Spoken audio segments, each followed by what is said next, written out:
If your mouse cursor has disappeared on your Lenovo laptop, don't worry. In this video, I'll show you an easy way to get your mouse pointer back using only your keyboard. Let's get started. First, press Windows plus X on your keyboard.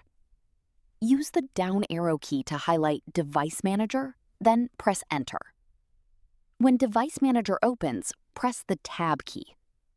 Now use the down arrow key until you reach Mice and Other Pointing Devices. Press the right arrow key to expand the category. Use the down arrow key to select your mouse. Next, press Shift plus F10. On some Lenovo laptops, you may need to press Shift plus Fn plus F10. Use the down arrow key to select Uninstall Device, then press Enter. Press Enter again to confirm.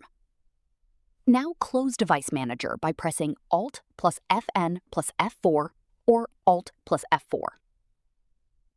To restart your laptop using the keyboard, press Windows plus D to show the desktop. Then press Alt plus F4 or Alt plus Fn plus F4, or make sure Restart is selected, and press Enter. After your Lenovo laptop restarts, Windows will automatically reinstall the mouse driver and your mouse cursor should appear again. That's how you can fix a missing mouse cursor on a Lenovo laptop using only keyboard shortcuts. If this video helped you, don't forget to like the video, subscribe to the channel, and I'll see you in the next one.